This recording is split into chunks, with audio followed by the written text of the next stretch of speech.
Rolls Royce दुनिया की सबसे लग्जूरियस कार्स बनाती है और दुनिया के सबसे अमीर लोग एक रोल्स रॉयस ओन करने के सपने देखते हैं। लेकिन सरप्राइजिंगली इसी लग्जूरियस रोल्स रॉयस की शुरुआत एक ऐसे लड़के ने की थी जिसका पूरा बचपन गरीबी में चाइल्ड लेबर करते हुए निकला। कहानी की शुरुआत होती है 1863 में। इंग्लैंड के एक छोटे से गांव में जन्म होता है हेनरी रॉयस का। जब रॉयस केवल 4 साल के थे तभी उनके फादर का बिजनेस बर्बाद हो गया और पूरी फैमिली सड़क पे आ गई। लेकिन ये तो केवल प्रॉब्लम्स की शुरुआत थी। इसके बाद महज 9 साल की उम्र में रॉयस ने अपने फादर को हमेशा के लिए खो दिया, जिस कारण उनकी मदर को मेड का काम करना पड़ा और रॉयस न्यूज़पेपर डिलीवरी करने लगे। अब तक रॉयस का फ्यूचर डार्कनेस से भरा हुआ था, लेकिन 14 साल की उम्र में उनकी लाइफ में एक टर्निंग पॉइंट आया। उनकी एक आंट ने हेनरी में पोटेंशियल देखा। वो ग्रेट नॉर्दर्न रेलवे कंपनी में गई और वहां 20 पाउंड पर एनम देके रॉयस को एज एन अप्रेंटिस ज्वाइन करवा दिया। अगले 3 सालों में रॉयस ने दिन रात एक कर दिए। दर्जनों बुक्स पढ़ के और फैक्ट्री में प्रैक्टिकली काम करके कारपेंट्री, मैथ्स और सबसे इंपॉर्टेंट इलेक्ट्रॉनिक्स का काम सीखा। 17 साल की एज तक वो एक फुली केपेबल मैकेनिक बन चुके थे।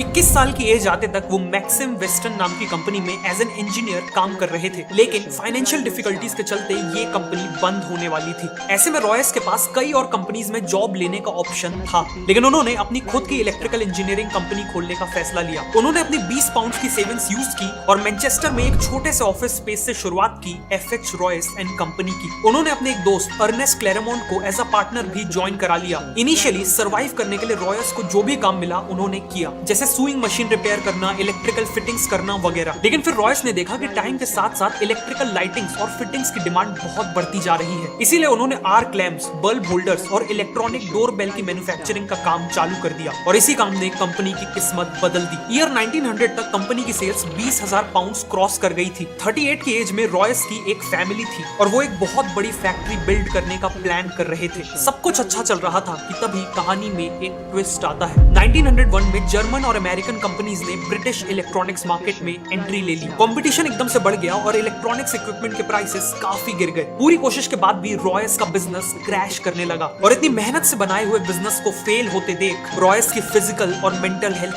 तेजी से खराब होने लगी। जब रॉयस ने डॉक्टर को कंसल्ट किया तो उन्हें एक सिंपल एडवाइस मिली। ठीक होने के लिए रॉयस को फ्रेश एयर में रहने की जरूरत थी। साथ में उन्हें एक कार खरीदने की सलाह दी गई ताकि वो अपनी बॉडी को बिना स्ट्रेन दिए ट्रैवल कर सके। रॉयस ने एक वेकेशन लेके खुद को ठीक किया और फिर डेकोविल नाम की एक फ्रेंच मेड कार भी खरीद ली। ये कार काफी आवाज करती थी, ब्रेक्स इनइफेक्टिव थे और ओवर हीटिंग जैसी प्रॉब्लम्स भी थी। हेनरी जैसे परफेक्शनिस्ट के लिए ये कार बिलो स्टैंडर्ड थी, इसीलिए उन्होंने डिसाइड किया कि वो इस कार में माइनर मॉडिफिकेशंस करेंगे। लेकिन जाने अनजाने उन्होंने कार को पूरी तरह ही रीडिजाइन कर डाला। ये रीडिजाइन कार ओरिजिनल डेकोविल कार से काफी सुपीरियर थी और यहीं से रॉयस को कॉन्फिडेंस आया कि वो अपनी खुद की कार्स बिल्ड कर सकते हैं और इवन कार्स का बिजनेस भी कर सकते हैं। उन्होंने एक छोटी सी टीम असेंबल की और अपनी नई कार को डिजाइन करना चालू कर दिया। सभी पार्ट्स की ड्राइंग्स बन जाने पर उन्हें वर्कशॉप में कास्टिंग के लिए भेज दिया गया। इवेंचुअली रॉयस की 10 हॉर्स पावर और 2 सिलेंडर्स वाली एक कार शेप लेने लगी और ऑलमोस्ट हर एस्पेक्ट जैसे क्वाइटनेस, लाइटनेस, ड्यूरेबिलिटी और रिलायबिलिटी में ये कार हर मौजूदा कार से बेटर थी। 1 अप्रैल 1904 को इसे सबसे पहले रोड टेस्ट किया गया और अपने पहले ही टेस्ट में इसने करीब 50 किलोमीटर का डिस्टेंस तय किया बिना किसी प्रॉब्लम के।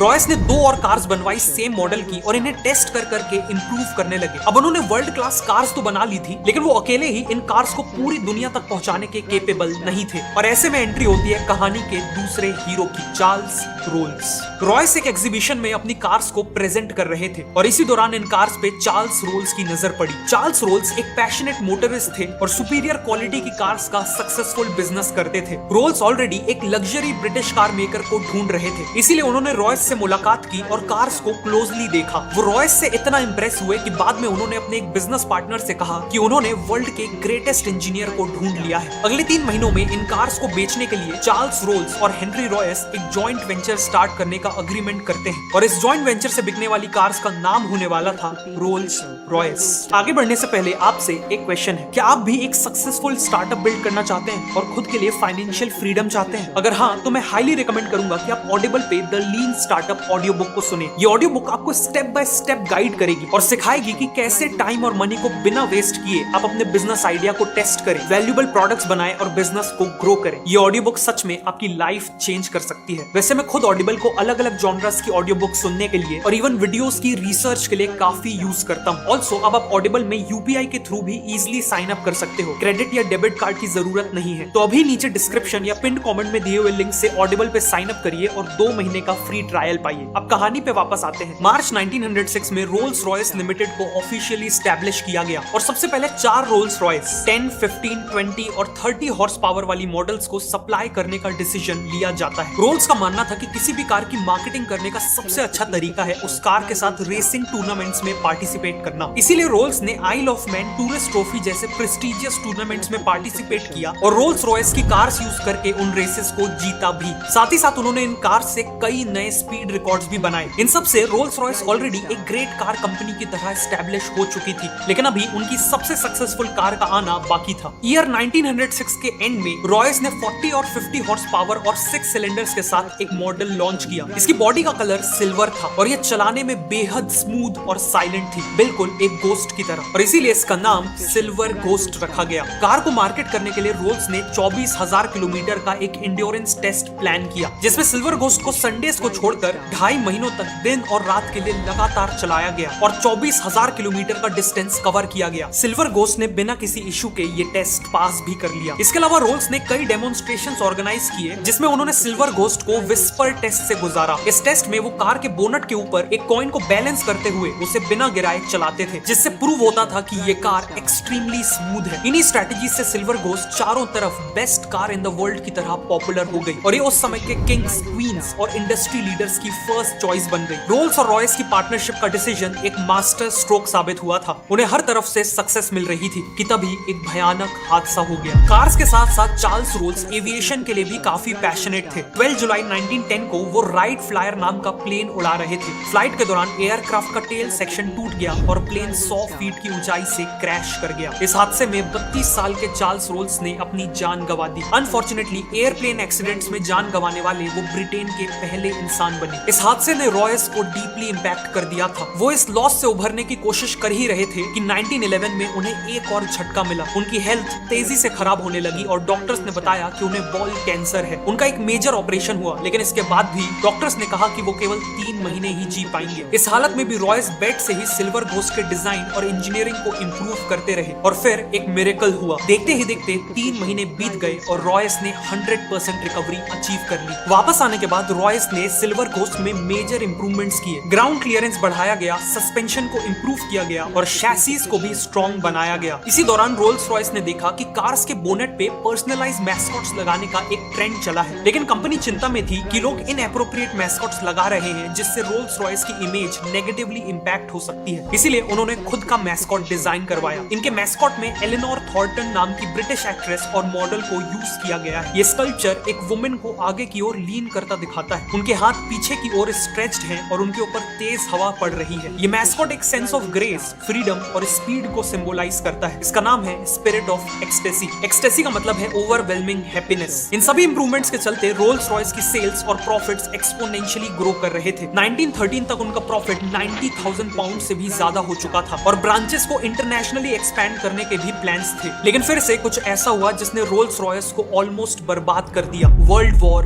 1। 1914 में वर्ल्ड वॉर 1 की शुरुआत हुई, लेकिन रोल्स रॉयस इसके लिए तैयार नहीं थी। वॉर के कारण इकोनॉमी क्रैश हो गई, जिसका इंपैक्ट सबसे ज्यादा रोल्स रॉयस जैसी लग्जरी कार कंपनीज पे पड़ा। सेल्स क्रैश कर गई और कंपनी को एम्प्लॉइज को फायर करना पड़ा। सभी को लग रहा था कि रोल्स रॉयस वॉर को सरवाइव नहीं कर पाएगी, लेकिन रॉयस के दिमाग में कुछ और ही प्लान्स थे। रॉयस ने मिलिट्री अथॉरिटीज से मीटिंग की, जिसके बाद उन्हें रियलाइज हुआ कि वॉर में रिलायबल और हाई परफॉर्मेंस वाली गाड़ियों की सख्त जरूरत है। इसीलिए रोल्स रॉयस ने सिल्वर गोस्ट को मॉडिफाई करके एक आर्मर्ड कार में बदल दिया। कार की बॉडी में 8 मिलीमीटर मोटा आर्मर लगाया गया। एक रिवॉल्विंग टर्रेट भी लगाया गया जिसमें एक मशीन गन फिट की गई। इस कार को मिडिल ईस्ट के हार्श डेजर्ट रीजन्स में ऑपरेशंस कंडक्ट करने के लिए यूज किया गया। प्लस इनका यूज स्पाइंग मिशंस के लिए भी हुआ। ऑल्सो क्योंकि सिल्वर गोस्ट चलाने में काफी स्मूथ थी, वो किसी वुंडेड सोल्जर को कैरी करने के लिए भी बेस्ट व्हीकल थी। इसीलिए कई सिल्वर गोस्ट को वॉर एम्बुलेंसेस की तरह मॉडिफाई कर दिया गया। इनमें स्ट्रेचर्स, मेडिकल इक्विपमेंट्स और नर्सेस के लिए सफिशिएंट स्पेस बनाई गई और नाइट टाइम मिशंस के लिए इलेक्ट्रिक लाइटिंग्स फिट की गई। इन एम्बुलेंसेज ने हजारों जिंदगियां बचाई। फाइनली अपनी लग्जरी फीचर्स के कारण वॉर के दौरान रोल्स रॉयस कार्स को high ranking officers, diplomatic missions और किंग मैसेंजर्स के द्वारा भी यूज किया गया। मिलिट्री के साथ क्लोजली काम करते वक्त रोल्स रॉयस को रियलाइज हुआ कि ब्रिटिश एयरफोर्स अपने एयरप्लेन इंजन्स के लिए फ्रेंच कंपनीज पे हेवीली डिपेंडेंट थी और गवर्नमेंट डेस्परेटली चाहती थी कि कोई ब्रिटिश कंपनी ही उन्हें इंजन सप्लाई करे। इसी अपॉर्चुनिटी को देखते हुए रोल्स रॉयस ने एरो इंजन मैन्युफैक्चरिंग में एंट्री ले ली। रॉयस ने खुद एरो इंजन डिजाइन सीखा और 1915 में लॉन्च किया अपना पहला engine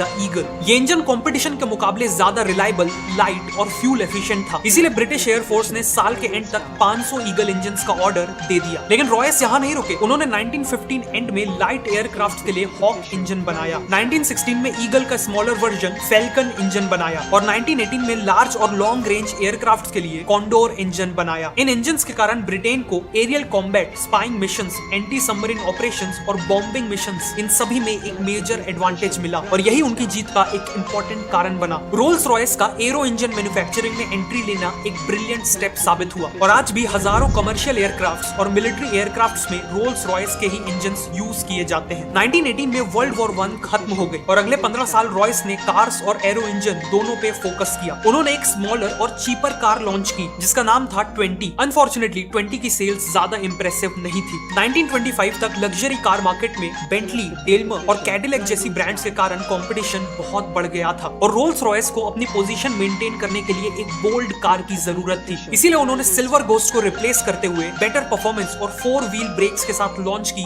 the new Phantom. Phantom काफी सक्सेसफुल हुई और इसने वापस से रोल्स रॉयस को लग्जरी कार मार्केट का किंग बना दिया। आगे चल के फैंटम 2 भी लॉन्च की गई जो इक्वली वेल रिसीव्ड थी। 1931 में रोल्स रॉयस ने बेंटली को एक्वायर कर लिया जो बैंकरप्ट होने वाली थी और इसके बाद रॉयस ने डिजाइन की एक और आइकॉनिक कार बेंटली 3.5 लीटर्स, जो रोल्स रॉयस और बेंटली इन 2 ग्रेट ब्रांड्स का एक सक्सेसफुल ब्लेंड था। लेकिन अनफॉर्चुनेटली रॉयस कभी भी इस कार को अपनी आंखों से नहीं देख पाए। 22 अप्रैल 1933 को 70 साल के सर हेनरी रॉयस ने अपनी आखिरी सांसें ली। कार के प्रोडक्शन से कुछ ही महीने पहले सर हेनरी रॉयस की डेथ से लेकर आज तक रोल्स रॉयस ने कई अप्स एंड डाउन्स देखे। एक तरफ फैंटम 3, सिल्वर शैडो और घोस्ट जैसी आइकॉनिक कार्स लॉन्च की तो वहीं दूसरी तरफ 1960s में फाइनेंशियल डिफिकल्टीज का सामना करना पड़ा जिस कारण उनके एविएशन और ऑटोमोबाइल बिजनेस को अलग अलग कर दिया गया और करंटली रोल्स रॉयस मोटर्स को BMW ओन करती है। लेकिन आज भी रोल्स रॉयस अपनी आइकॉनिक कार्स के कारण अल्टीमेट लग्जरी का ग्रेटेस्ट सिंबल है। एक रोल्स रॉयस को ओन करना एक ऐसी मास्टरपीस को ओन करने जैसा है जो रॉयस के परफेक्शन और रोल्स के करिश्मा को सिंबलाइज करती है। डोंट फॉरगेट कि अपना खुद का स्टार्टअप स्टार्ट करना है तो ऑडिबल पे the lean startup audio book को जरूर सुनना और ऑडिबल के 2 महीने के फ्री ट्रायल के लिए नीचे डिस्क्रिप्शन या पिन कमेंट में दिए हुए लिंक को यूज करना। Select the Beat Official Rising Star.